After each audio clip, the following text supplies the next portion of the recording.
La situation est rendue là, clairement incontrôlable.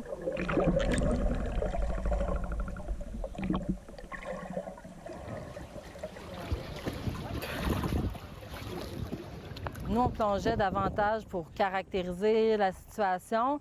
On plongeait aussi pour mobiliser des plongeurs, des bénévoles, les sensibiliser. On espérait, je vous avoue, pouvoir contrôler la situation, mais dès le départ, quand on a découvert avec du 5 moules par mètre carré, on voit maintenant que la situation était déjà trop grave pour être contrôlée. Au lac Massaweppi, on est en début de colonisation. C'est le moment d'essayer des choses avant que ça devienne ingérable. Les récoltes de cet été, on est à plus d'individus. On est rendu à cette date-ci à près de 28 000 moules zébrés récoltés versus un peu plus de 18 000 l'année passée. Ça semble des gros chiffres, mais il faut dire que cette année, on a 500 heures sous l'eau. Les quelques données qu'on a suggèrent que c'est stable pour le moment. Est-ce que c'est encourageant ce qu'on voit? Est-ce qu'on est capable de maintenir un niveau qui est acceptable selon le biologiste que vous êtes?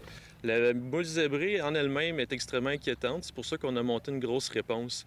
On pense qu'on a mis tout ce qu'il fallait mettre en place pour viser un contrôle sur le plus long terme. Mais évidemment, on n'a pas une boule de cristal. On est optimiste à ce stade-ci. La situation est beaucoup moins réjouissante du côté du lac Memphremagog. On sait à quel point il est infesté de moules zébrées.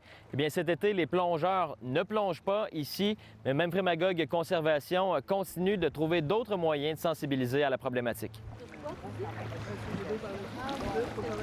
La situation était déjà trop grave pour être contrôlée, mais on a quand même tenté. Maintenant, qu'est-ce qu'on fait? C'est de sensibiliser les autres plans d'eau à la situation. Donc, on a invité les autres associations de lacs aujourd'hui de constater l'urgence d'agir parce que quand un plan d'eau a de la moule zébrée, après ça, on voit que ça dans le fond du lac. C'est des tapis de moules zébrées. On n'essaie plus d'en enlever. Ça peut être quoi les conséquences pour le lac? Bien, en fait, le lac va reprendre un autre type d'équilibre parce que la moule zébrée affecte plusieurs paramètres du lac. C'est un animal qui filtre beaucoup l'eau, donc il va y avoir une augmentation de la transparence de l'eau qu'on constate déjà dans la baie de Magog. Donc, les plantes vont pouvoir envahir dans des endroits de plus en plus profonds.